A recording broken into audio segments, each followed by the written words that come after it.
और अब वक्त हो गया है आपके पसंदीदा शो प्राइम एट 4 का, जिसमें आपको प्राइम टाइम के हर एक न्यूज एलिमेंट की ऑप्टिमम डोज मिलती है। सबसे पहले ये बता दूं कि क्या है इसमें आज खास। प्राइम एट 4 में आपको दिखाएंगे झारखंड में लैंड जिहाद, डेमोग्राफी पर कैसे मचा हुआ है सियासी फसाद।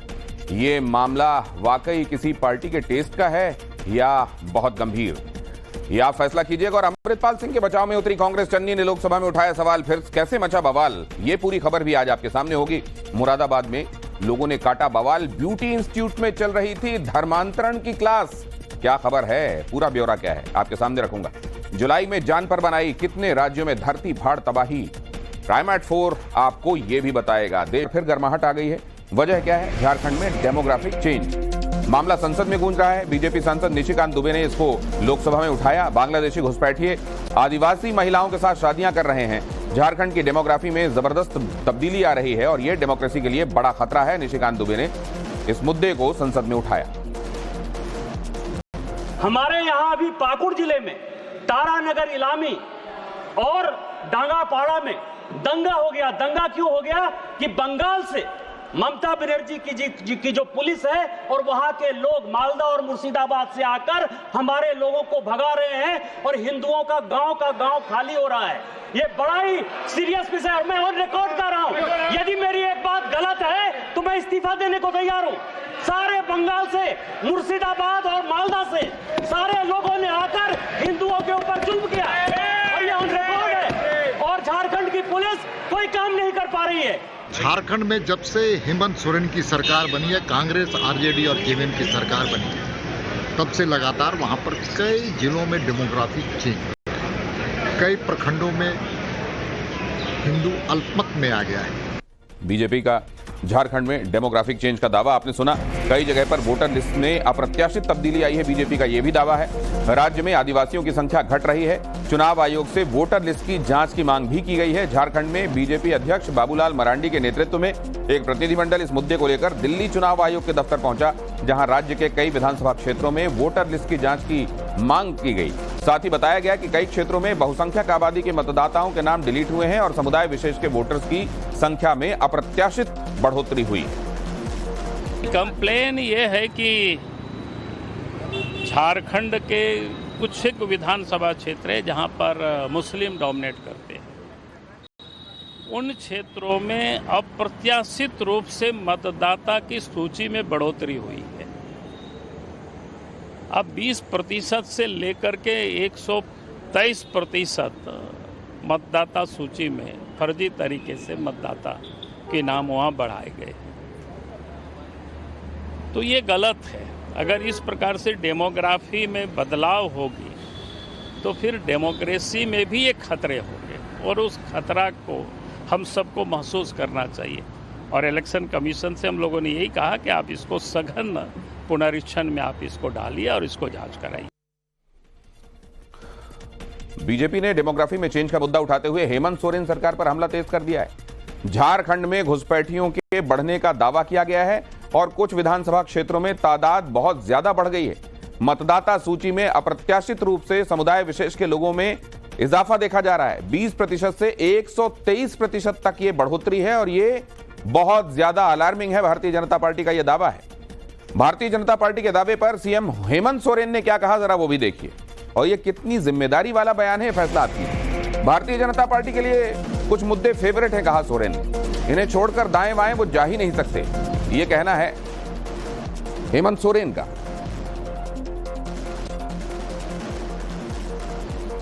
चुनाव आयोग, राजभवन,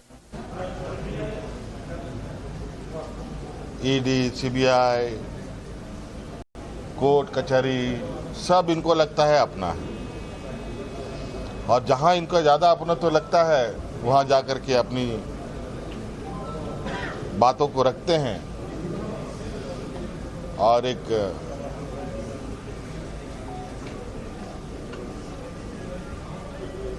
जो उनका होता है ना, आप ये सब मुद्दे उनके लिए वो मुद्दा है जैसे आप लोग हैं, हम लोग हैं, जैसे हम लोग खाना खाते हैं ना, तो खाना में कोई चीज़ आपका बहुत पसंदीदा आइटम होता होगा।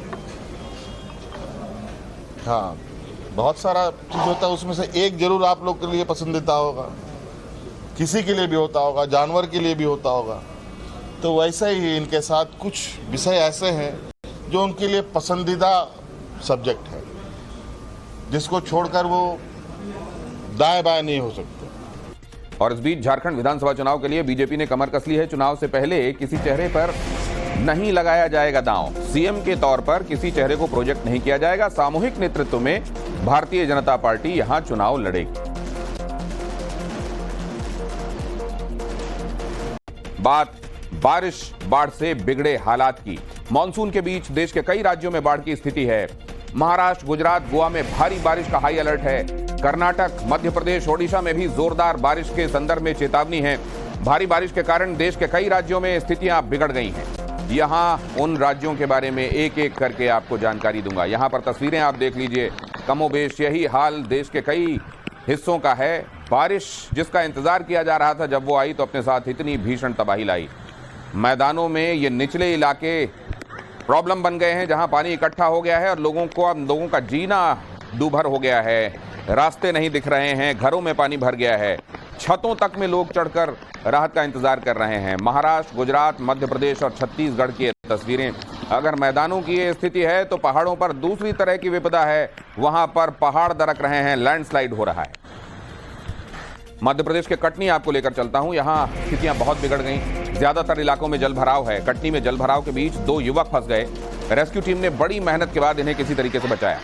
यहां देखिए जरा, पानी कितना ज्यादा बढ़ गया है रिहायशी इलाकों में। आधे आधे मकान डूबे हुए दिखाई दे रहे हैं। खंभे देखिए आप, इनका भी करीब 25-30% हिस्सा आपको डूबा हुआ दिखाई दे रहा है। लोग ये जो तैर रहे हैं, जहां पर ये सड़कें हैं, ये आने जाने के रास्ते हैं, जहां पर अब तैर कर एक जगह से दूसरी जगह जा रहे हैं लोग। मध्य प्रदेश के ये देखिए, कटनी में वो जो 2 लोग फंसे हुए थे इस दायरे में आपको नजर आ रहे हैं, जिनको बाद में रेस्क्यू करके बचाया गया। कटनी में जल भराव से त्राहिमाम की स्थिति है। कटनी में मकान, दुकान सब पानी में डूबे हुए हैं। भारी बारिश ने लोगों की परेशानी बढ़ा दी है। जिला प्रशासन ने रेस्क्यू ऑपरेशन चलाया है। कई जगह रेलवे ट्रैक तक पानी में डूब गया है। रेलवे ट्रैक किस कदर पानी में डूबा हुआ है वो आगे आपको दिखाता हूं मैं। ये देखिए, कटनी से आई ये एक दूसरे इलाके की तस्वीरें आपको दिखा रहा हूं। पहले मैंने वहां दिखाया जहां आपको 2 लोग डूबते हुए दिखाई दिए, उनको वहां से रेस्क्यू किया गया है। देखिए, क्या इंसान क्या जानवर सब परेशान। कटनी में मूसलाधार बारिश के बाद स्थितियां इतनी खराब हो चुकी हैं कि हर तरफ पानी नजर आ रहा है। लोगों की समस्याओं का अंदाजा आप इस बात से लगा सकते हैं कि पूरा इलाका जलमग्न है। यहां नदी के उफान के सामने सब कुछ बौना नजर आ रहा है। कटनी से गुजरने वाली ट्रेनों तक को लोग रास्ता दिखा रहे हैं, क्योंकि रेलवे ट्रैक पानी में डूब चुका है। कटनी जिले में लगातार 24 घंटे से हो रही मूसलाधार बारिश से जल जीवन अस्त व्यस्त है। वहीं देखा जाए ढीमरखेड़ा तहसील क्षेत्र में दतला नदी, बेलकुंड नदी उफान पे। आप मेरे सामने देख सकते हैं किस तरह से पुल के ऊपर से पानी बह रहा है। लोग जान जोखिम में डालकर आवाजाही कर रहे हैं। मेरे साथ कुछ स्थानीय लोग भी हैं, मैं इनसे बात करने की कोशिश करूंगा कि किस तरह के हालात हैं। जी भाई साहब, बताइए किस तरह से यहाँ पे बारिश हो रही है लगातार? मूसलाधार बारिश हो रही है सर, और सिलपरा नदी बहुत उफान पे चल रही है। देख बता रहे हैं लोग किस तरह से यहाँ पे नदी उफान पर है। लोग जान जोखिम में डाल के, आप देख सकते हैं किस तरह से गाड़ी आ रही है पुल पे, जान जोखिम में डाल रहे हैं लोग। प्रशासन ने अलर्ट भी जारी किया। खबर गुजरात से। सूरत में भारी बारिश के बाद बाढ़ के हालात हैं। डुम्बल इलाके में कमर तक पानी भरा हुआ है। सड़कों पर गाड़ियां रेंगती हुई चल रही हैं। कई जगहों पर गाड़ियां बंद हो जा रही हैं। बीते कई घंटों से ट्रैफिक में लोग फंसे हुए हैं और अगले 1 हफ्ते भारी बारिश का अलर्ट जारी किया गया है। कई जगह पर लोगों को बचाने, रेस्क्यू करने के लिए फायर डिपार्टमेंट भी अपनी सर्विसेज दे रहा है। और सूरत के गोडादरा में युवक की डूबने से मौत हो गई। कंस्ट्रक्शन साइट पर भरे पानी में फिसल गया था युवक। 20 फीट गहरे बेसमेंट में फंसा हुआ है ये युवक। बारिश का पानी यहां भरा हुआ है। युवक को बाहर निकालने के लिए ऑपरेशंस चल रहे हैं। क्योंकि भारी बारिश हो रही थी, बाढ़ का जो पानी है, नदी का पानी, वो यहाँ पर भरा हुआ था। कोई उसकी मदद के लिए पहुंच नहीं सका। फौरन आसपास के लोगों ने जब यहाँ पर देखा कि वो लड़का डूब रहा है तो पुलिस को जानकारी दी गई थी। उसके बाद फायर विभाग को जानकारी दी गई। और अब देखिए तस्वीरों में कि यहाँ फायर विभाग की जो टीम है वो रेस्क्यू के लिए नीचे उतर चुकी है। और आप अंदाजा लगाइए कि जो गहराई है उसका आप अंदाजा लगाइए। जबकि पूरी सुरक्षा के साथ, लाइफ जैकेट के साथ यहाँ पर ये टीम जो है वो नीचे उतरकर उस युवक को ढूंढने की कोशिश कर रही है। और गुजरात के सूरत में पानी का प्रहार जारी है। मीठी खारी इलाके में भारी जल भराव है, लोगों को रेस्क्यू किया जा रहा है। लगातार हम आपको ग्राउंड जीरो से रिपोर्ट्स पहुंचा रहे हैं कैसे मीठी खारी इलाके में लोग परेशान हैं। इस वक्त तस्वीरों में वो सब नुमायां हो रहा है। दिखाइए, इस तरफ की तस्वीर दिखाइए। देखिए, जो लोग हैं वो अपने घर से निकल रहे हैं क्योंकि उनके घर में पानी ने घर कर लिया है। लोग सही ठिकाना ढूंढ रहे हैं, ऐसा ठिकाना जहां कम से कम वो अभी कुछ दिनों के लिए आश्रय ले सकें। और आप ऊपर देखेंगे, जो ऊपरी मंजिल है वहां पर लोग जैसे तैसे गुजर बसर कर रहे हैं। आप इस तरफ देखेंगे, पीछे की तरफ जरा एक बार पीयूष अगर दिखा सकते हैं तो दिखाइए। हम इस वक्त बोट में सवार हैं और हम गलियों से गुजर रहे हैं। ये कोई नदी नहीं है, बल्कि यहाँ की जो नदी है, खाड़ी नदी, उस नदी ने इस पूरे इलाके को एक पूरा नदी का रूप दे दिया है, क्योंकि वो नदी पूरी तरीके से ओवरफ्लो है और उसका पानी अब रिहायशी इलाके में घुस चुका है जहां पर लोग रहते थे। लेकिन अभी फिलहाल आप देखेंगे कि लोग या तो पहली मंजिल पर हैं। अभी कितने दिनों से आप लोग ऐसे फंसे हुए हैं? 4-5 दिनों से फंसे हुए। नीचे नहीं उतर पाती हैं क्या? नीचे उतरना बहुत मुश्किल हो गया है। नीचे उतरकर जाएं भी कहां? कमर तक, कंधों तक पानी भरा हुआ है। खुद को बचाएं कैसे? सूरत शहर का मॉडल टाउन इलाका भी पानी में डूबा हुआ है। सड़क से लेकर घर तक सब पानी पानी हो गया है। यहां वो तस्वीरें मैं आपके सामने रख रहा हूं। लोगों को आप देख रहे हैं रोजमर्रा का जीवन बिताने में कितनी परेशानी हो रही है। दुकानदारों की हालत देख लीजिए, आने जाने वालों की स्थिति देख लीजिए, घरों में रहने के लिए स्थितियां कितनी मुहाल हो गई हैं वो भी देख लीजिए। गुजरात के पोरबंदर में भी स्थितियां बिगड़ गई। आज बारिश को लेकर अलर्ट जारी किया गया है और पोरबंदर के पहले ही कई इलाके जलमग्न हैं। भारी बारिश के कारण पोरबंदर का हाल बेहाल है। लगातार प्राइमेट 4 में मैं आपको ये खबरें दिखा रहा हूं और जैसा मैंने आपको बताया, पहले ही मेट डिपार्टमेंट कह चुका है कि अभी राहत मिलने वाली है भी नहीं। खालिस्तानी नेता के समर्थन में उतरे चरणजीत चन्नी। संसद में कांग्रेस के सांसद चरणजीत सिंह चन्नी का बयान। बोले अमृतपाल सांसद हैं लेकिन जेल में हैं। पंजाब के लोगों ने अमृतपाल सिंह को चुना है, अमृतपाल पर एनएसए लगा दिया गया, अमृतपाल को जेल में डाला गया। ये अघोषित आपातकाल।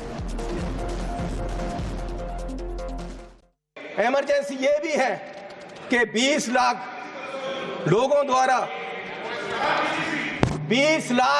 द्वारा पंजाब में मेंबर पार्लियामेंट चुना गया और वो एनएसए लगाकर अंदर रखा हुआ है। फ्रीडम ऑफ स्पीच, उसकी कंस्टिट्यूएंसी के लोगों की बात यहां नहीं रख पा रहे, ये भी इमरजेंसी है। चरणजीत सिंह चन्नी पर केंद्रीय मंत्री रवनीत बिट्टू का हमला। पूर्व सीएम का रवैया देशद्रोही जैसा था, बिट्टू ने कहा। चरणजीत चन्नी ने दुनिया को गुमराह किया है। पंजाब को तोड़ने वालों पर एनएसए लगा है, किसानों पर एनएसए लगाने की बात झूठी है, कहा रवनीत बिट्टू ने।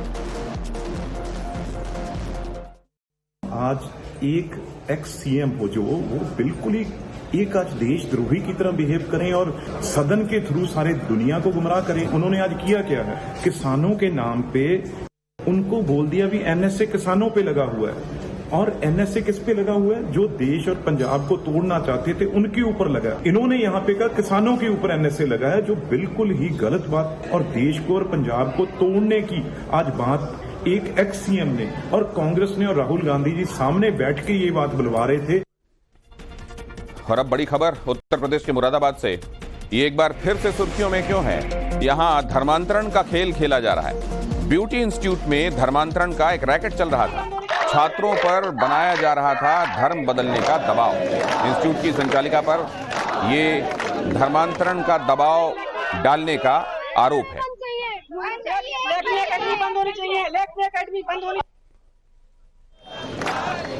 और अब ये तस्वीरें देखिए जरा इससे जुड़ी हुई। धर्मांतरण की साजिश जहां रची गई, लोगों को जब पता चला, लोग वहां पहुंच गए, इंस्टीट्यूट का घेराव कर लिया और यहां बैठकर हनुमान चालीसा का पाठ भी किया। ब्यूटी इंस्टीट्यूट पर उसकी संचालिका पर आरोप है, जिसकी तस्वीर आप देख रहे हैं। और परिजनों में भारी गुस्सा है इस बात को लेकर। उन्होंने अपना गुस्सा दर्ज भी करवाया है। लोगों में जबरदस्त आक्रोश की तस्वीरें आप देख रहे हैं।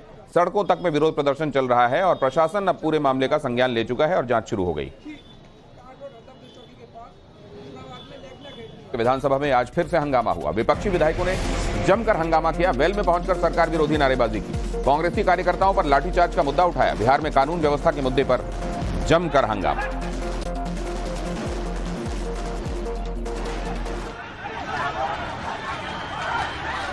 तो ये तस्वीरें आप एक बार फिर से देख लीजिए। यहां बिहार विधानसभा में जमकर हंगामा हुआ है। विपक्षी विधायकों ने वेल में पहुंचकर सरकार विरोधी नारेबाजी की है और कांग्रेस कार्यकर्ताओं पर लाठीचार्ज का मुद्दा उठा है। बिहार में कानून व्यवस्था के मुद्दे को लेकर हंगामा हुआ है। सदन के अंदर से लेकर बाहर तक विरोध प्रदर्शन चल रहा है। कांग्रेस विधायकों ने विधानसभा के बाहर भी प्रदर्शन किया है। मुंह पर काली पट्टी बांधकर प्रदर्शन हुआ। नीतीश सरकार पर बर्बरता का आरोप लगाया गया है। लोकतंत्र की गला घोटा जा रहा है बिहार के तानाशाह के द्वारा, जो कि हम लोग बर्दाश्त नहीं करेंगे। उसके विरोध में हमने पट्टी बांधा। उसी के खिलाफ पट्टी हम लोग बांधे हैं। हमारे यूथ कांग्रेस के लोग बिहार के तमाम जन सरोकार के मुद्दों को लेकर के प्रदर्शन कर रहे थे। कोई उन लोगों का उग्र प्रदर्शन नहीं था। तब उन पर लाठीचार्ज क्यों की गई? उनको क्यों मारा गया? किसी को मारना पीटना आपराधिक मामला। आप सरकार में बैठ करके तानाशाह हो गए। एनडीए में रहते हैं तो कांग्रेसी कार्यकर्ताओं, माले कार्यकर्ताओं और जो है आरजेडी के कार्यकर्ताओं को पीटते हैं, और जब महागठबंधन में रहते हैं तो ये बीजेपी के लोगों को रोड पर पीटते हैं। पीटने वाला व्यक्ति एक ही है। बिहार विधान परिषद से जुड़ी एक बड़ी खबर आपको बता दूं। आरजेडी एमएलसी सुनील कुमार सिंह की सदस्यता पर खतरा है। सुनील सिंह ने नीतीश कुमार की मिमिक्री की थी। पिछले सत्र में सदन के अंदर नीतीश की मिमिक्री की गई थी। आरजेडी के कारी सोहेब ने भी किया था ऐसा ही बर्ताव। विधान परिषद की आचार समिति ने रिपोर्ट सभापति को भेजी। अब सभापति इस मामले में फैसला लेंगे। इस बीच नीतीश कुमार के खिलाफ हमलावर हुई है आरजेडी। राबड़ी देवी ने नीतीश से माफी की मांग की है। महिलाओं को अपमानित करने का आरोप लगाया है। नीतीश बार बार महिलाओं को अपमानित न करें, राबड़ी देवी ने कहा।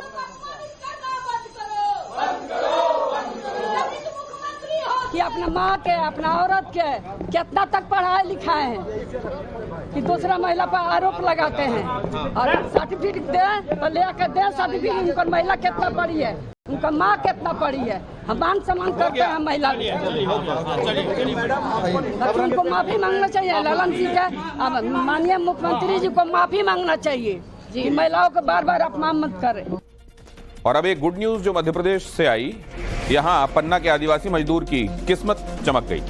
खुदाई के दौरान उसे एक बेशकीमती हीरा मिला। हीरे की कीमत लगभग 1 करोड़ रुपए बताई जा रही है। करीब 2 महीने की मेहनत के बाद शख्स ने ये हीरा खोजा। ये देखिए, ये वो हीरा है और अब इसके बाद इसकी किस्मत पलट गई, ऐसा आसपास के लोग कह रहे हैं। यहां अक्सर हीरे की खदानों में लोगों के साथ ये चमत्कार होता है। हालांकि हर कोई खदान लगाने वाला इतना खुशनसीब नहीं होता।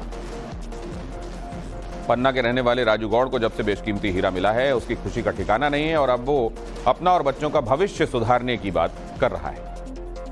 हीरा है सर 19 कैरेट 22 सेंट, और पट्टी कल्याणपुर के यहाँ लगाए थे। और 1-1.5 महीना हो गया मचाते हमको, आज जाके मिला है। कितनी खुशी है? बहुत खुशी है सर। और अब क्या करोगे उस पैसे का? अब लड़का बच्चा पढ़ रहे सर, उसमें लगाएंगे। अगर कहीं थोड़ा जगह जमीन बन जाएगी तो ले लेंगे, उसी में अपना गुजारा चलेगा सर। यूपी पुलिस सिपाही भर्ती परीक्षा की नई तारीख आ गई है। 23 से 21 अगस्त तक ये आयोजित होने वाली है। 60,244 पदों के लिए यूपी पुलिस सिपाही भर्ती परीक्षा आयोजित हो रही है। धांधली करने वालों को सावधान रहना चाहिए इस बार, क्योंकि अब उम्र कैद और 1 करोड़ रुपए के जुर्माने का प्रावधान। करगिल विजय दिवस की तैयारियां जोरों पर हैं। कल द्रास में विजय दिवस का खास कार्यक्रम है। पीएम मोदी विजय दिवस कार्यक्रम में शामिल होंगे। करगिल के शहीदों को श्रद्धांजलि देंगे प्रधानमंत्री नरेंद्र मोदी। करगिल विजय के 25 साल पूरे होने पर प्रधानमंत्री नरेंद्र मोदी लद्दाख जाएंगे। प्रधानमंत्री द्रास में करगिल वॉर मेमोरियल पर सेना के बलिदानियों को श्रद्धांजलि देंगे। साथ ही द्रास में वॉल ऑफ फेम और करगिल वॉर म्यूजियम भी जाएंगे। करगिल विजय दिवस के मौके पर यह पीएम मोदी का महत्वपूर्ण दौरा माना जा रहा है। करगिल विजय दिवस के 25 साल पूरे। हमारे संवाददाता की यह रिपोर्ट देखिए। करगिल युद्ध के 25 वर्ष मुकम्मल हो रहे हैं और आज के दिन उन शहीदों को याद किया जा रहा है जिन्होंने देश के लिए अपनी जान कुर्बान की। हम इस वक्त द्रास करगिल में हैं और यहाँ करगिल विजय दिवस को लेकर एक बड़ा समारोह होगा जिसमें प्रधानमंत्री नरेंद्र मोदी स्वयं शामिल होंगे और उन शहीदों को याद किया जाएगा जिन्होंने करगिल में जो 1999 में यहाँ पे युद्ध हुआ था उसमें अपनी जान निछावर की, देश के लिए अपनी जान कुर्बान की। और उस कुर्बानी को याद करने के लिए फौज हर वर्ष यहाँ द्रास के करगिल वॉर मेमोरियल में एक समारोह का आयोजन करती हैं। इसी तरह के कार्यक्रम देश भर में अलग अलग जगहों पर होते हैं और उन शहीदों को याद किया जाता है जिन्होंने करगिल युद्ध में यहाँ पर अपनी जान देश की सुरक्षा और अखंडता को बनाए रखने के लिए यहाँ पर दी। और ये खबर मुंबई से। बारिश की वजह से मुंबई का हाल देखिए। बीती रात से लगातार बारिश हो रही है। दादर चौपाटी पर लोगों के आने जाने पर रोक लग गई है। मुंबई में सुबह से ही येलो अलर्ट जारी है। आने वाले 4 घंटों में भारी बारिश की संभावना है। ठाणे, रायगढ़, पालघर के लिए रेड अलर्ट जारी। बीते कई घंटों से मुंबई करों के लिए आसमानी बारिश मुसीबत साबित हो रही है। मुंबई के कई इलाकों में जलमग्न स्थिति देखने मिल रही है। इस वक्त हमारी मौजूदगी मुंबई के कुर्ला इलाके में है, जहां आप देख पाएंगे कि कैसे गलियों में, सड़कों पर जो पानी है वो जमा हो गया है। और ऐसी स्थिति सिर्फ कुर्ला एक इलाके की नहीं बल्कि कई इलाके की है, जिनमें अंधेरी का जो हाई प्रोफाइल पॉश इलाका है वो भी शामिल है।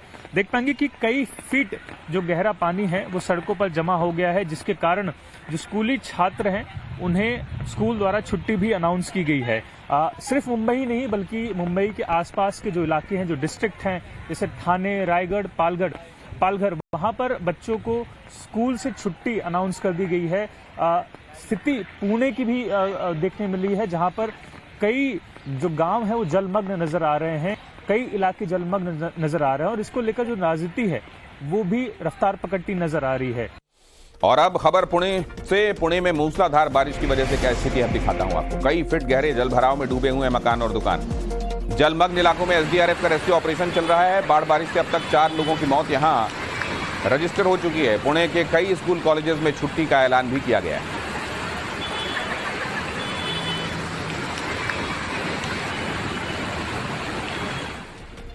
पुणे में पानी की वजह से स्थितियां इतनी खराब हैं कि आवाजाही एकदम मुश्किल हो गई। सड़कों पर दौड़ने वाली गाड़ियां किसी प्लास्टिक के खिलौने की तरह तैरती हुई दिखाई दे रही।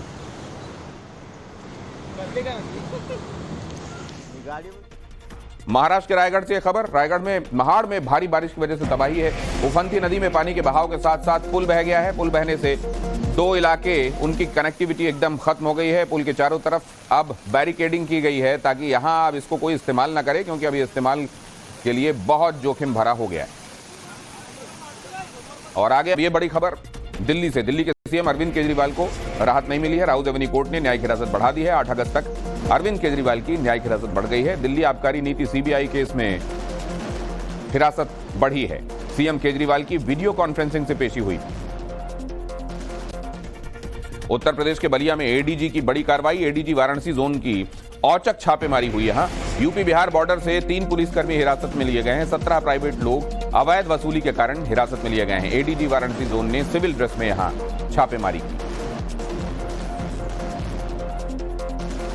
और कुछ ही देर बाद उत्तर प्रदेश के मुख्यमंत्री योगी की अहम बैठक होने वाली है। लोकसभा चुनावों की समीक्षा करेंगे मुख्यमंत्री योगी। शाम 6:30 बजे प्रयागराज मंडल की समीक्षा बैठक होगी। बीजेपी और सहयोगी दलों के मंत्री सांसदों के साथ उनकी बैठक है। एमएलए और एमएलसी भी बैठक में मौजूद रहेंगे।